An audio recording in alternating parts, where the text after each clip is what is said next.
आज के case studies के इस लेक्चर में बात होने वाली है डाइवोर्स की और बात करेंगे सुप्रीम कोर्ट के उस जजमेंट की जिससे दो बातें स्पष्ट होती हैं। पहली बात है कि अगर पति अपनी जिद पर आ जाए तो पत्नी को कभी भी डिवोर्स नहीं मिलेगा, चाहे वो सुप्रीम कोर्ट ही क्यों ना चली जाए।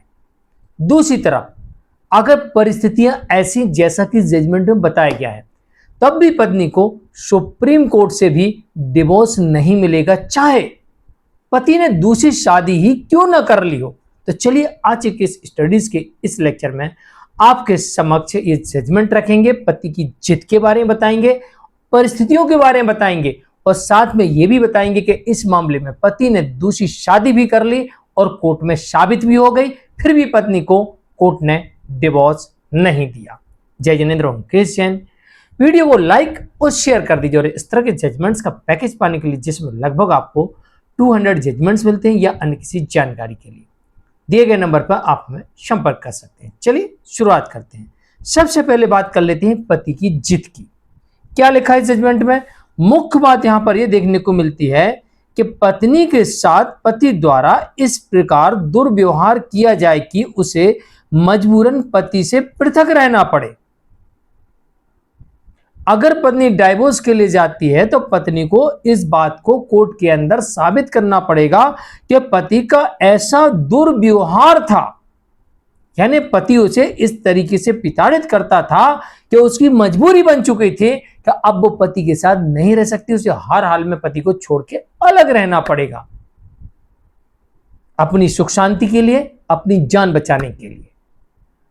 तभी यहां पर पति क्रूरल्टी का और साथ में अभियंता जन का दोषी माना जाएगा। तो पत्नी को साबित करना पड़ेगा। इस बात को ध्यान रखो कि जब भी पत्नी डिवोर्स मांगती है, आपको नहीं देना है तो आप सबसे पहले पत्नी से मांगिए, आपने जो आरोप लगाए हैं उन्हें साबित करिए और आरोप भी इतने गंभीर हो कि जिससे यह साबित हो जाए, गंभीर आरोपों के गंभीर यानी ठोस सबूतों से, गंभीर आरोपों के ठोस सबूतों से यह साबित हो जाए कि पत्नी मजबूर हो गई थी, मजबूरन उसे पति का घर छोड़ना पड़ा अपनी सुख शांति के लिए या अपनी जान बचाने के लिए, तब जाके पत्नी को इस केस में डिवोर्स मिलेगा। आगे इसमें यह भी लिखा हुआ है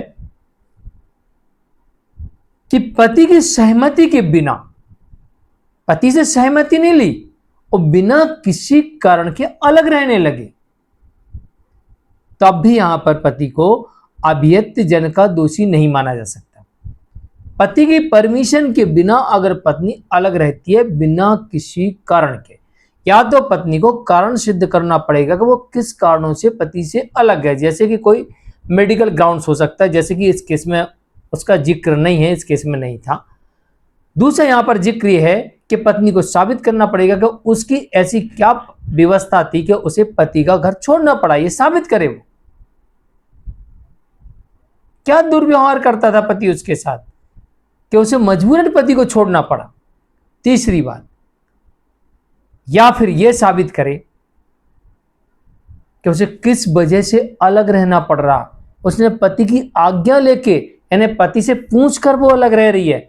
अगर पति से पूछे बिना अलग रह रही है बिना किसी कारण के, तब भी पत्नी को डिवोर्स नहीं मिलेगा।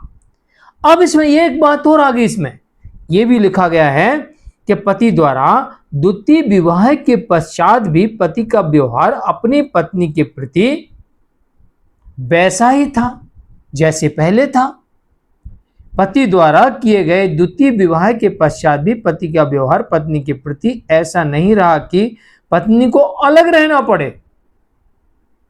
अब इसमें तीन बातें निकल के आ गई। पहली बात क्या आई कि अगर पत्नी पति से डाइवोर्स लेना चाहती है तो पत्नी को यह साबित करना पड़ेगा कि पति का व्यवहार ऐसा हो, दुर्व्यवहार पति ऐसा करता हो, पति का व्यवहार ऐसा हो, पति ऐसा दुर्व्यवहार पत्नी के साथ करता हो कि जिसकी वजह से पत्नी पति के साथ नहीं रह सकती और ये पत्नी को कोर्ट में ठोस सबूतों के साथ साबित करना पड़ेगा तो डिवोर्स मिल जाएगा। दूसरा कारण यहां पर यह आ गया कि पत्नी पति की आज्ञा के बिना, पति की परमिशन के बिना अगर अलग रहती है तो उसे कोई कारण बताना पड़ेगा और उसे साबित करना पड़ेगा। अगर बिना किसी कारण के पत्नी पति की आज्ञा के बिना, पति की परमिशन के बिना अलग रहती है तो भी वो डिवोर्स पाने की हकदार नहीं मानी जाएगी। तीसरी बात यहां पर यह भी कह दी कोर्ट ने कि पति दूसरी शादी कर ले। ये पत्नी तो अलग रहने लगी और पति ने दूसरी शादी कर ली, लेकिन पति का व्यवहार वैसा ही था जैसे पहले था। उसने कभी पत्नी को परेशान नहीं किया, पत्नी के प्रति बहुत अच्छा व्यवहार था, आज भी उसका बहुत अच्छा व्यवहार है। तब भी यहां पर कहा जा रहा है कि पति यहां पर अभ्यत्यजन का दोषी नहीं माना जाएगा। खैर तीसरा पॉइंट बहुत रिस्की है शादी करने वाला, लेकिन दो ग्राउंड इसमें बहुत जबरदस्त है जिसमें कोर्ट ये कह रही है कि पत्नी को डिवोर्स चाहिए तो उसे साबित ही करना पड़ेगा, अन्यथा कोर्ट डिवोर्स की डिक्री नहीं देगी। यहां पर पत्नी को डिवोर्स देने से कोर्ट इनकार कर सकती है, जैसे कि सुप्रीम कोर्ट ने नहीं दिया। यहां पर पत्नी सुप्रीम कोर्ट तक पहुंची और सुप्रीम कोर्ट से भी पत्नी को डिवोर्स नहीं मिला, जबकि इस मामले में पति ने दूसरी शादी तक कर ली, तब भी पत्नी को डिवोर्स नहीं दिया गया। ये तीन बड़ी महत्वपूर्ण ग्राउंड है, लेकिन तीसरे ग्राउंड पर बहुत सावधान रहिएगा। लेकिन ये दो ग्राउंड तो बिल्कुल जबरदस्त है। जजमेंट आता है सुप्रीम कोर्ट की तरफ से रोहिणी कुमारी वर्सेस नरेंद्र सिंह के मामले में। जानकारी कैसे लगी कमेंट में जरूर लिखिए, वीडियो को लाइक शेयर कर दीजिए। आज के लिए इतना ही, मिलते हैं एक और केस स्टडीज के एक और लेक्चर में। नमस्कार।